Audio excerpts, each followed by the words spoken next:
Wow, mister. the girl said, staring up at me with her sparkling pink eyes. I've never seen anyone like you before. I smiled, feeling the bandages shift around the edges of my face. From beneath them, a ray of golden light shone out and fell across her. She was a curious sight herself. Bare feet thick with calluses, skin like lavender ash, covered in strange tattoos. Her green hair was more knot than braid, and every sharp angle of her body looked like it had been drawn with hunger. Pointed ears marked her elven heritage, but her lilac-colored skin and the delicate tail swishing behind her spoke of a lineage unfamiliar to me. She couldn't be more than 6. Despite all this, she seemed incredibly cheerful for a foundling. She lifted her hand, shielding her eyes as she turned her head slightly. What are you? She said, squinting through her fingers. What's your name? I'm called Daelon, I said, pulling the wrapping back over my face. I am an ethereal. I was written into being by a follower of the old god Torm. Written? She asked, scrunching her nose. Like a book? More like a hymn, I said, pointing to the verses written across my chest. The song too solemn for any chorus, the prayer that learned how to stand. She pondered this for a moment, then grinned, extending her hand with theatrical flair. I'm Luna. I took it gently. Her fingers were colder than the wind. It's a pleasure to meet you, Luna. The wagon jostled, iron-rung wheels complaining against the path's neglect. We rode on a cart meant for cargo, not passengers. Sacks of grain made our seats, and the air smelled of burlap and old dust. Yet she scooted closer, practically buzzing. Do you glow all the time? Can you fly? Some days the light shines dimmer than others, but it is always there. I chuckled. And I walk, like you. Thumbs up. The carriage driver bellowed from the front.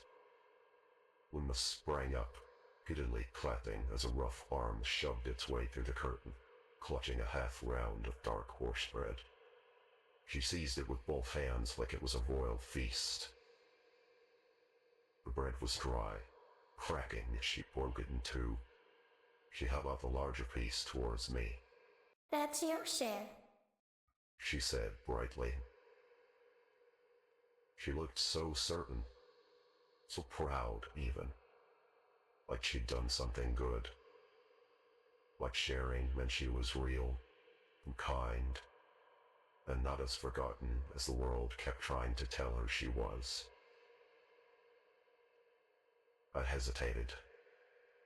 I didn't need it. I hadn't needed food since the day I was written. Not the warmth of fire, nor the breath of air, nor the sweep of night. I existed outside those wants. But I remembered what it meant to eat.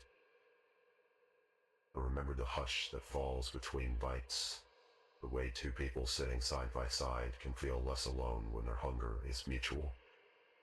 I remembered that food wasn't always about sustenance. Sometimes it was about ceremony, about kindness, about not having to hide. And I knew, without needing to ask, she rarely got to share a meal without first stealing it. That she probably had to chew in alley shadows, arms around her knees, guarding every swallow like it might be the last. This moment was sacred to her. Not the bread, but the sharing of it. To correct her would be cruel. To refuse her gift would be worse. So I took it. Thank you, I said gently, bowing my head as I accepted the offering. The weight of it was light in my hand, but the gesture was heavy. She didn't have enough. That much was obvious just by looking at her. Her legs were no thicker than my wrist. Her cheeks, though smiling, were sunken. Yet her eyes, those unreasonably pink, too bright eyes, were alive with joy. As if the world hadn't been cruel to her, or perhaps she simply hadn't learned to see it that way yet. She tore into her half like it was a sweet cake. Mmm. She mumbled through a mouthful. It's so good, right? I looked at the crumbling edge of mine, at the pale mold beginning to gray just beneath the crust. At least 3 days old, maybe 4. The flour was coarsely milled. I imagined it would have taken real effort to swallow, if I were the sort who needed to. It was the kind of bread no merchant would sell unless desperate. I didn't say any of that. It's wonderful, I told her instead. And I ate. Not out of need, but out of mercy. Not of guilt. Out of reverence. She beamed. The child, with nothing to give, giving everything to a stranger she met not 2 hours ago. Her legs dangled off the cart edge, too short to touch earth, and swung in rhythm with the rattle of wheels. There was a peace to it in that moment. I'd almost forgotten what it meant to feel safe enough to eat next to someone. She leaned against me, cheek brushing against fabric, and I let her. Because whatever else I was, I could at least be that. A wall to lean on. A place where, even just for tonight, she didn't have to be strong.